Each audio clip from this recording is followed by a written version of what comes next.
여러분 안녕하세요. 최창수 목사입니다. 오늘은 크리스천 자녀교육 두 번째 시간으로 성경이 알려주는 경제적인 공부법에 대해서 한번 이야기 나눠보려고 합니다. 제목이 상당히 흥미롭죠?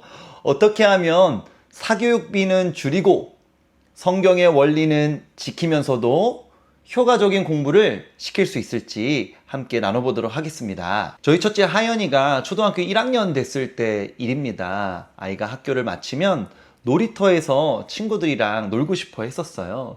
그러니까 아이들은 아이들끼리 모여서 놀고 엄마들은 자연스럽게 아이들을 기다리면서 서로 대화 나누게 된 거예요. 이야기는 자연스럽게 공부 이야기로 흘러갔고 한 어머니가 저희 아내에게 이렇게 물어봤다고 합니다. 하연이는 학원 어디 다녀요? 이렇게 물어봤더니 저희 아내가 저희 딸은 아직 학원 아무 데도 안 다녀요 라고 말을 했더니 그 어머니가 깜짝 놀라시면서 어머 그러면 아직 파닉스를 안 떼셨겠어요? 이렇게 이야기를 한 거예요. 그때 당시 저희 집은 막 영어 공부를 본격적으로 시키거나 그랬던 상황은 아니어서 네, 파닉스 따로 공부하진 않았어요 했더니 그 어머니가 하시는 말씀이 어머 늦으셨다 어떡해 이렇게 얘기하셨다는 거예요. 정말 많은 아이들이 초등학생이 되기 전부터 수학, 영어, 그리고 예체능 관련된 여러 학원들을 이미 다니고 있더라고요. 1학년 1학기 때는 그래도 좀 놀이터에서 애들이 놀다가 학원에 가더니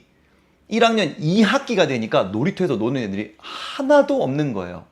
학원을 더 많이 다니면서 놀 시간이 없어서 학교 끝나자마자 바로 학원에 가는 애들이 많았던 거죠. 초등학생이 되기도 전부터 이렇게 여러 학원을 다니는 게 당연한 이 시대의 풍조 속에서 우리는 어떻게 자녀를 교육시켜야 할까요? 학원에 다니는 것 자체가 잘못은 아니지만 내가 과연 내 자녀를 성경적 방향성에 맞게 교육하고 있는지 그것은 점검해 봐야 합니다. 성경적 자녀 교육의 첫 번째 방향성이 뭐였죠? 자녀의 독립이에요.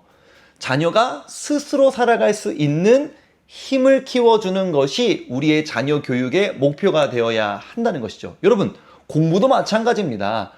부모가 그냥 얘를 붙잡고 끝까지 공부시켜서 좋은 대학을 가는 것이 성경적 그리스도인의 공부법이 아니라 결국에는 이 아이가 스스로 공부할 수 있는 아이로 가르쳐 가는 것이 우리의 목표인 거예요. 아이가 스스로 공부하는 것을 우리 네 글자로 뭐라고 부르죠? 이미 여러분 다 알고 계시죠? 자기주도.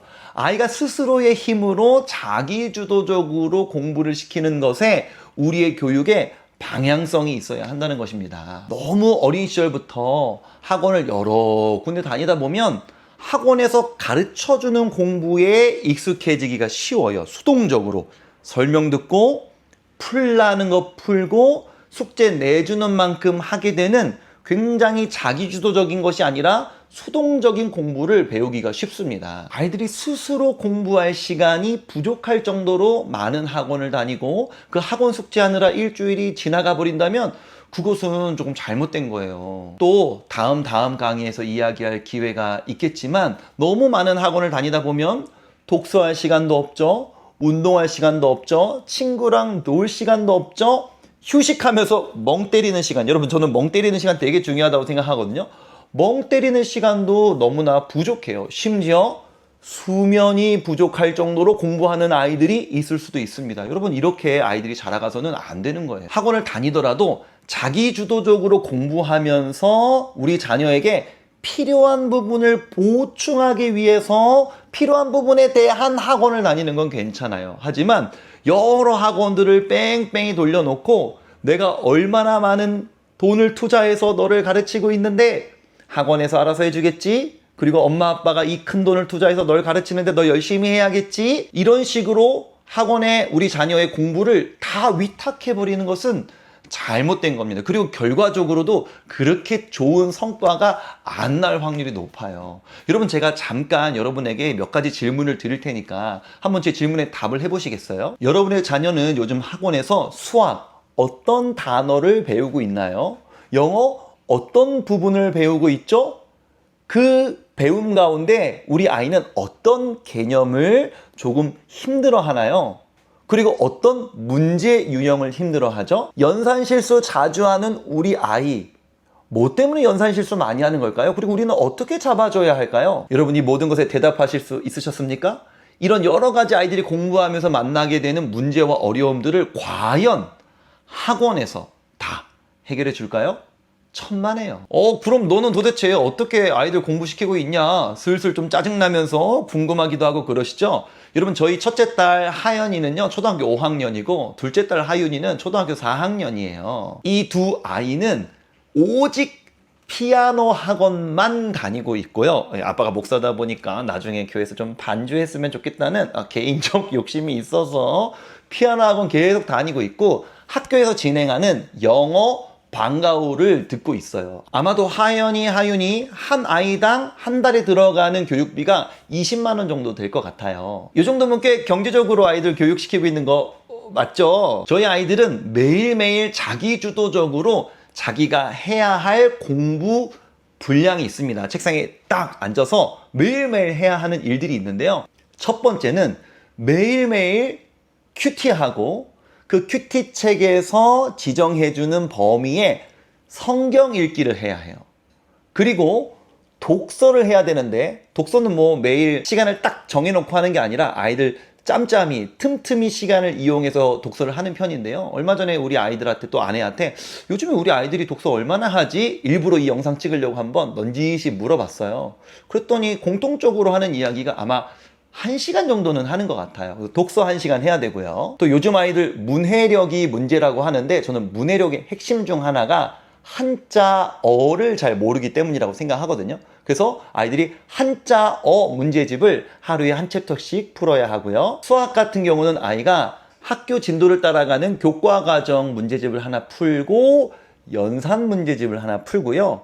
영어 같은 경우는 아이들이 영어 독서 프로그램이 하나 있고 그리고 월수금에는 단어와 문장을 암기하고요.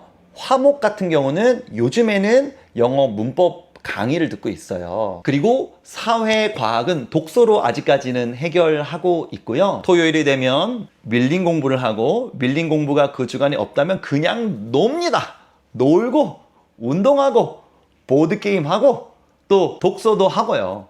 이번 주 토요일에 저희 아이들은 엄마랑 같이 이모네 놀러 간다고 하더라고요. 저는 이제 집회 가야 되는데 아이들은 이모네 놀러 가서 신나게 놀다 온다고 합니다. 이렇게 자기주도적으로 수학 공부하다가 모르는 개념이나 어려운 문제가 나오면 풀다가 그래도 안 되면 아빠한테 물어봐서 제가 가르쳐 주고요. 영어 단어와 문장도 제가 주로 검사해줘서 확인을 하고요. EBS 문제집으로 기초영문법에 대해서 쭉 지금 강의를 듣고 문제집을 풀고 있는데 지금 진도가 꽤 나가다 보니까 어려워하는 부분들이 있더라고요. 그래서 날 잡아서 제가 문법도 한번 정리해줄 계획을 갖고 있습니다. 네, 오늘은 성경이 알려주는 경제적인 교육법에 대해서 함께 이야기를 나눠봤는데요. 핵심은 자기주도입니다. 자기 주도를 하는 것에 우리의 교육의 방향성이 있어야지 당장 눈앞에 몇 점 맞는지 몇 개 틀리는지 이거에 관심 가져서 애들 학원으로 뺑뺑이 돌리면 절대 안 되는 거예요. 저는 저희 아이들이 중학생이 되고 고등학생이 돼도 이런 분위기를 계속 이어가려고 하거든요. 자기주도적으로 공부하면서 필요한 과목을 인터넷 강의나 EBS 강의를 통해서 듣도록 하려고 해요. 그래도 부족한 부분이 있어서 제발 학원 보내달라고 쪼르면 그거는 뭐 빚을 내서라도 여러분 보내줘야 되는 거 아니겠습니까? 그 정도 공부에 대한 열정이 있다면 그거 보내줘야죠. 그런데 초등학교까지는 저는 솔직히 학원 다니지 않고 내용이 쉽기 때문에 스스로 얼마든지 공부할 수 있다고 생각합니다. 초등학교 때부터 너무나 많은 사교육비를 지출하고 계시는 우리 성도님들이 계시다면 한번 점검해 보세요. 우리 집 경제 상황 이래도 괜찮은가? 비싼 돈 내고 학원에 보내놓은 우리 아이들 공부 제대로 잘 하고 있는가? 이번 단원, 이번 과 잘 이해하고 있는가? 점검해 보세요. 네, 영상이 너무너무 길어지면 여러분들이 또 안 보실까봐 이 정도 오늘은 이야기를 하도록 하겠고요.